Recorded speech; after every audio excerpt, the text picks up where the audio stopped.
Hello everyone. तो आज हम आपके अपने इंग्लिश बाबा चैनल में पढ़ने वाले हैं सीबीएसई क्लास 10 सिविक्स कह लो या पॉलिटिकल साइंस कह लो, उसका चैप्टर नंबर 2 जिसका नाम है फेडरलिज्म। और इसका करने जा रहे हैं हम पार्ट 2। जिन्होंने पार्ट 1 नहीं पढ़ा तो प्लीज़ पढ़ लेना, क्योंकि तभी आपको पार्ट 2 अच्छे से समझ में आ जाए। और यहाँ पे मैंने अपना नंबर दे दिया है। मेरा नंबर है 8059041145 80 590 411 45। अगर आप मुझे कॉल करना चाहते हो या व्हाट्सएप पे मेरे साथ कनेक्ट करना चाहते हो तो आप मुझे इस नंबर पे मैसेज कर सकते हो। चलिए, हमने पार्ट 1 में क्या पढ़ा था children? We read about federalism and its features. हमने पढ़ा था कि फेडरलिज्म क्या होता है और उसके फीचर्स क्या होते हैं। Now we will see that does our country follow those features और नो। अब हम क्या देखेंगे इस वाले पार्ट में? वो जो फीचर्स हमने पार्ट 1 में पढ़े थे फेडरलिज्म के, क्या हमारा देश भारत उन फीचर्स को क्या नाम है फॉलो करता है या नहीं करता? तो देख लेते हैं। India has government at 3 levels. याद करो फीचर नंबर 1 क्या था? फीचर नंबर 1 यही तो कहता था कि गवर्नमेंट के 2 या 2 से ज़्यादा लेवल होने चाहिए, केवल एक लेवल नहीं होना चाहिए। तो इंडिया के अंदर भी गवर्नमेंट के 3 लेवल हैं, जैसा कि यहाँ पे आपको दिखाई दे रहा है। यूनियन गवर्नमेंट, स्टेट गवर्नमेंट और लोकल गवर्नमेंट। यूनियन गवर्नमेंट से आपको कंफ्यूज होने की ज़रूरत नहीं है। यूनियन गवर्नमेंट का मतलब है सेंट्रल गवर्नमेंट, ठीक है। चलिए, that means the basic condition of federalism which is that there should be more than 1 level of government. India fulfils it this.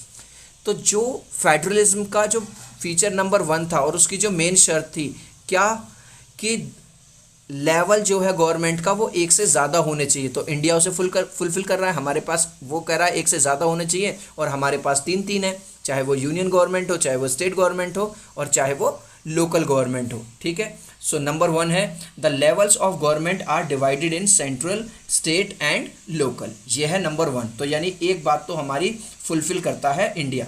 दूसरा देख लेते हैं। आपको पता होगा कि मैंने जब पार्ट 1 आपको पढ़ाया था तो मैंने उसमें आपको ये बताया था कि फेडरलिज्म ये कहता है कि हर गवर्नमेंट का अपना अपना एक एरिया होता है, अपना अपना एक जोन होता है और अपना अपना काम करने का एक वे होता है, ठीक है। तो क्या ये चीज़ इंडिया में भी है? हाँ जी, बिल्कुल है। It is specified in Indian constitution that which area and which department will be in the under of which government. मतलब भारत के संविधान में भी, भारत के कॉन्स्टिट्यूशन में ये वाली बात साफ साफ लिखी है, कौन सी गवर्नमेंट के अंडर में कौन सा एरिया आएगा और कौन सा डिपार्टमेंट आएगा। फॉर एग्जाम्पल, मान के चलो दिल्ली के अंदर कोई काम होना है जो कि जनता के हित के लिए होना है, भलाई के लिए होना है। तो आज की डेट में दिल्ली में जो सरकार है वो है आम आदमी पार्टी की, यानी कि अरविंद केजरीवाल जी की सरकार है। तो बताओ वहाँ जो काम होगा वो किसके अंडर में आएगा? 100% इट विल कम अंडर आप गवर्नमेंट। तो समझ में आ रहा है आपको? आगे बढ़ता हूँ। आगे बढ़ने से पहले यार मैं तो तुम्हें विश करना भूल गया। Happy friendship day. आज तो दोस्ती का दिन है। तो भैया तुम मेरे दोस्त हो, तुम सारे के सारे, तुम्हारी वजह से आज हम यहाँ तक पहुँचे हैं। और क्यों ना एक जोक हो जाए। लो भैया जोक सुन लो पहले।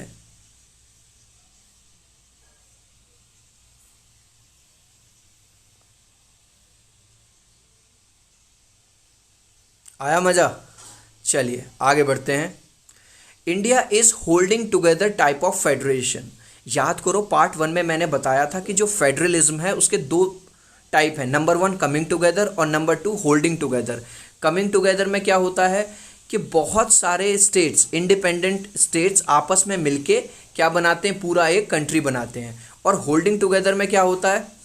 होल्डिंग टुगेदर फेडरेशन होता है कि एक जो बड़ा सा जो कंट्री है वो अपने आप को डिवाइड करता है छोटे छोटे स्टेट्स में और तब काम करता है। तो इंडिया जो है वो होल्डिंग टुगेदर टाइप में आता है। चलिए जी, in part 1 we read that India is a holding together type of federation. ये हमने पढ़ लिया था। That means power among all states is not equally distributed. Yes, हमने देखो क्या बात पढ़ी थी कि जो कमिंग टुगेदर फेडरेशन होती है उसमें सारे स्टेट के अंदर पावर जो होती है इक्वली डिवाइड होती है। लेकिन होल्डिंग टुगेदर के अंदर ज़रूरी नहीं है ऐसा हो। वहाँ पे ये भी पॉसिबल है किसी स्टेट की पावर दूसरे स्टेट से ज़्यादा या कम हो सकती है। फॉर एग्जांपल अगर मैं इंडिया की बात करूँ तो इंडिया के अंदर जम्मू कश्मीर की जो पावर है वो दूसरे स्टेट से अलग है और ज़्यादा है, ठीक है। यहाँ पर मैंने दिखाया भी हुआ है आपको डायग्राम में जम्मू कश्मीर जो कि भारत के बिल्कुल ऊपर है, ठीक है। और यहाँ साइड में दिख रहा होगा आपको पावरफुल। चलिए बात करते हैं 4th नंबर की। अब आपको ऐसा लग रहा होगा सर ये तो बिल्कुल वो ही फीचर हैं जो आपने पार्ट 1 में पढ़ाए थे। तो मेरे भाई जो मैंने पार्ट 1 में पढ़ाया था वो थे फेडरलिज्म के फीचर, और अब हम ये कंपेयर कर रहे हैं क्या फेडरलिज्म के फीचर को इंडिया यानी हमारा देश कंपेयर करता है या नहीं। जैसे मैथमेटिक्स में आपने क्या किया होगा, जब आपको क्वेश्चन में कोई आपको ये सजेस्ट करना होता है कि भाई सही किया है या नहीं, तो आप क्या करते हो, left hand side equal to right hand side अगर बराबर आ जाए तो इसका मतलब है आपका जो क्वेश्चन है वो बिल्कुल सही हुआ है। तो हमने वहाँ फीचर्स देख लिया और यहाँ हम ये देख रहे हैं क्या वो एप्लीकेबल हो रहे हैं या नहीं हो रहे। In India also to change the basic laws of constitution bill must be pass from both that is Rajya Sabha and Lok Sabha with 2/3 majority. बच्चा कह रहा सर जी ये तो बहुत बड़ा है, ज़रा ढंग से समझाओ। भाई याद करो मैंने आपको क्या बताया था फेडरलिज्म का एक फीचर, कि अगर जो कॉन्स्टिट्यूशन का कोई बेसिक लॉ है, ठीक है, कोई चीज़ अगर चेंज होनी है तो ये नहीं है कि कोई पर्टिकुलर गवर्नमेंट उसे अपने स्तर पे चेंज कर देगी, नहीं चेंज कर सकती। अगर कोई बड़ा चेंज होना है तो उसके लिए इंडिया के अंदर वो जो बिल है वो लोकसभा में भी पास हो जाना चाहिए, राज्यसभा में भी पास हो जाना चाहिए, और वो भी 2/3 वोट मिलने चाहिए। ये नहीं है कि राज्यसभा के 10% लोगों ने कर दिया, वहाँ के लोकसभा के 20% लोगों ने कर दिया तो हो जाएगा, नहीं। और इसके साथ साथ क्योंकि वो इंडिया की बात हो रही है तो इंडिया के आधे से ज़्यादा स्टेट्स भी उस बिल को पास करेंगे तब जाके चेंजेस होंगे, अदरवाइज चेंजेस नहीं होंगे। क्लियर है मेरी बात। मैंने उसमें आपको एग्जाम्पल दिया था, जैसे जो बेसिक राइट्स हैं, ठीक है भाई, फ्रीडम टू इक्वलिटी का है, फ्रीडम टू स्पीच है, वो तो चेंज हो ही नहीं सकते, ठीक है। और अगर कुछ करने भी हैं तो उसके लिए भी चेंज करना आसान नहीं है। उसके लिए जो बिल है वो लोकसभा में भी पास होना चाहिए, राज्यसभा में भी पास होना चाहिए। वहाँ से पास होने के जो लोग उसके फेवर में होंगे वो कम से कम 2/3 पीपल होने चाहिए, ठीक है, 2/3। और जो इंडियन स्टेट्स हैं, हाफ इंडियन स्टेट्स भी, हाफ से ज़्यादा भी वो पास करेंगे तब जाके ये काम होगा। चलिए आगे बढ़ लेते हैं। हमने पिछले फीचर में पढ़ा था कि भाई अगर क्या होगा, अगर कोई डिस्प्यूट होगी तो जो कोर्ट है, कोर्ट का डिसीजन फाइनल माना जाएगा। तो वो काम इंडिया में होता है या नहीं। In dispute between state and central government supreme court makes the final decision. तो देख लो, यानी कि इंडिया फेडरलिज्म के इस फीचर को भी पूरा करता है, जो क्या है कि अगर भैया स्टेट गवर्नमेंट में और सेंट्रल गवर्नमेंट में अगर लड़ाई हो जाती है, किसी बात को कहा सुनी हो जाती है, तो उस केस में क्या होगा कि जो सुप्रीम कोर्ट है उसका डिसीजन क्या होगा, फुल एंड फाइनल होगा। वो सेंट्रल को भी मानना पड़ेगा और स्टेट गवर्नमेंट को भी मानना पड़ेगा। ये तो हो गई जी ये वाली बात कि भैया जो फीचर थे फेडरलिज्म के, क्या भारत यानी आपका कंट्री, हमारा कंट्री, मेरा प्यारा भारत उसे फॉलो कर रहा है या नहीं। अब कॉन्स्टिट्यूशन के अंदर ना 4 लिस्ट हैं। अब आप कहोगे सर ये कौन सा नया वो लिया है टॉपिक। जी हाँ, कोई टॉपिक नहीं है, आपको बड़ा आसानी से समझा दूंगा। जो 4 लिस्ट हैं कॉन्स्टिट्यूशन में, in this list government has been told their area. इस लिस्ट के अंदर गवर्नमेंट को उसके एरिया बताए गए हैं। जैसे आपने देखा होगा क्लास के अंदर मैडम क्या करती हैं, एक बच्चे को मॉनिटर बना देंगी, एक बच्चे को जो सफाई का इंचार्ज बना देंगी, एक बच्चे को कोई और काम दे देंगी। जो लोग ड्राइंग में अच्छे हैं उन 4-5 बच्चों को जो क्लास के अंदर जो एक सॉफ्ट बोर्ड लगा रहता है उसकी जिम्मेदारी दे देंगी। ऐसे ही इन लिस्ट के अंदर गवर्नमेंट को गवर्नमेंट के काम बताए गए हैं ताकि कोई एक दूसरे के मामले में टांग ना अड़ाए, क्योंकि भारत के लोग हैं भैया उंगली करने की आदत है। चलिए तो यहाँ पे देखो आप, कॉन्स्टिट्यूशन ऑफ इंडिया में 3 लिस्ट दिखाई दे रही है। मैं जूम कर देता हूँ। पहली लिस्ट है हमारी यूनियन लिस्ट, दूसरी लिस्ट है स्टेट लिस्ट, और तीसरी जो लिस्ट है वो है कॉन्करेंट लिस्ट। हालांकि एक और लिस्ट आती है वो बहुत इंपॉर्टेंट नहीं है, लेकिन देख लो, वो है रेजिड्यूरी पावर्स। चलिए रेजिड्यूरी लिस्ट बोलेंगे। चलिए सबसे पहले हम पढ़ लेते हैं कि भैया यूनियन लिस्ट है क्या। यूनियन, अब आप मेरी बात समझो, यूनियन लिस्ट या यूनियन गवर्नमेंट, तो इसका मतलब सेंट्रल से रिलेटेड है, सेंटर से।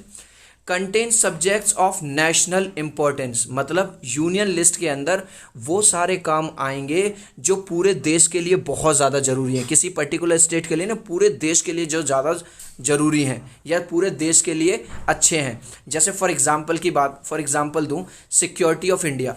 ये बताओ देश की सुरक्षा होना ज़रूरी है या नहीं। आपको पता ही है कि चीन भारत की जो एरिया है उसमें घुसना चाह रहा है, दूसरे देश भी घुसना चाह रहे हैं, ठीक है। तो सिक्योरिटी ऑफ इंडिया, तो इस तरह के जो इश्यूज़ हैं वो आएगा भैया यूनियन लिस्ट में, ठीक है। या जैसे भारत की करेंसी कब चलनी है कब बंद होनी है। आपको पता होगा सेंट्रल गवर्नमेंट ने एक बार क्या किया था, 500,000 के नोट बंद कर दिए थे।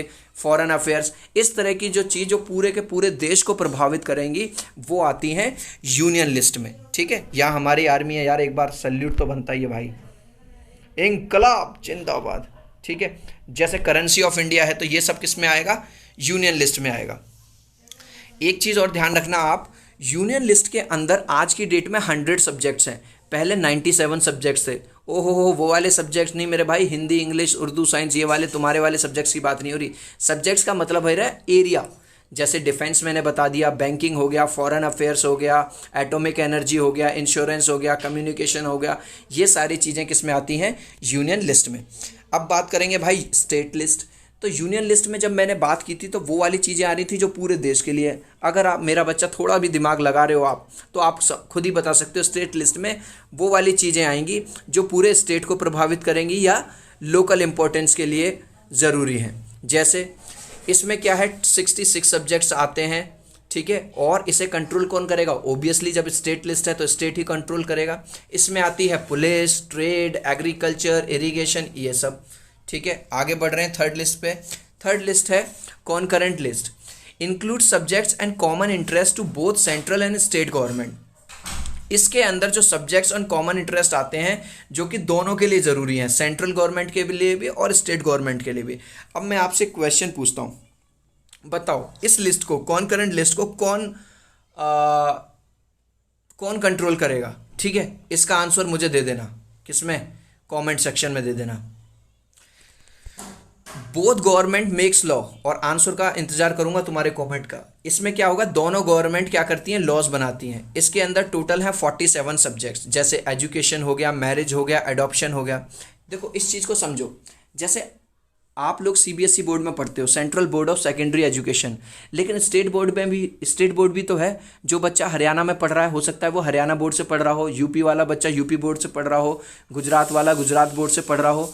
तो आपने देखा होगा दोनों का करिकुलम या तो अलग अलग है या कुछ बुक्स एक जैसी हैं। जैसे मुझे बहुत सारे फ़ोन आते हैं कि इंग्लिश बाबा, मैं आसाम से बोल रहा हूँ, मेरा जो दूसरे सब्जेक्ट हैं वो तो अलग है लेकिन जो इंग्लिश है वो सेम है। ठीक है, वो फर्स्ट फ्लाइट ही है। तो समझ रहे हो आप लोग। तो इसमें क्या एजुकेशन जो है इसमें डाला गया है, वो इन दोनों पे डिपेंड करता है, दोनों के एरियाज़ में आता है। जब भी कोई नया लॉ बनेगा तो दोनों की आपस में बातचीत होगी, तब जाके कोई बात होगी। फिर से देखिए, इसमें एक चीज़ और है, in case of any dispute take place between centre and state then the rule of centre will be followed. अगर यहाँ पे कोई मतभेद होता है तो मामला कोर्ट में नहीं जाएगा इस टाइम। जी हाँ, ध्यान से सुन लो कान खोल के, इस बार मामला कोर्ट में नहीं जाएगा। अगर इस वाले कॉन्टेक्स्ट में कोई भी डिस्प्यूट होता है तो मामला सीधे सेंट्रल गवर्नमेंट जाएगा, जो सेंट्रल गवर्नमेंट चाहेगी वही होगा। और लास्ट में है भैया रेजिड्यू लिस्ट। इसका तो रेजिड्यू का मतलब आप जानते हो, बचा हुआ मतलब जो बहुत इंपॉर्टेंट नहीं है या ऐसी चीज़ जो आज की डेट में शायद नहीं है, जो बाद में आए। Newly added subjects have been placed in this list. इनकी जगह यहाँ आई लग गया है। ऐसे सब्जेक्ट जो आए नहीं है या नए जुड़ रहे हैं वो सब इसमें जोड़ा जा रहा है। जैसे कंप्यूटर साइंस, या आज की डेट में अगर तुम टेक्नोलॉजिकली अच्छे हो तो तुम जानते होगे एआई, आर्टिफिशियल इंटेलिजेंस, है ना। तो अभी ये सारी चीज़ें बहुत ज़्यादा डेवलप है नहीं है। ठीक है, तो अगर ये आती भी हैं तो ये जाएगी रेजिडुअरी लिस्ट में। अब क्वेश्चन उठता है कि सर इसे कंट्रोल कौन करेगा, स्टेट गवर्नमेंट, सेंट्रल गवर्नमेंट। भाई ये सब पावर है सेंट्रल गवर्नमेंट के पास। ठीक है, क्योंकि आपको पता है कि इंडिया जो है कौन सी फेडरलिज्म में आता है, बोलो। इंडिया आता है होल्डिंग टुगेदर में। ठीक है, यहाँ पे मैंने बताया भी था और पिछले पार्ट 1 में भी बताया था। कहाँ गया भैया, ये रहा। ठीक है, सो इंडिया आता है होल्डिंग टुगेदर में। वैसे भी यहाँ पे जो पावर्स हैं वो अलग अलग हो सकती हैं। सो यहाँ पे ख़त्म होता है पार्ट 2 हमारा। आई होप कि आपको ये जो मेरा समझाने का जो तरीका है आपको पसंद आया होगा। और चैनल को मेरे भाई अब तो सब्सक्राइब करना बनता है, अगर अभी तक चैनल को सब्सक्राइब नहीं किया, ऊपर मेरा नंबर है। ठीक है, मिलता हूँ आपसे पार्ट 3 में। बाय।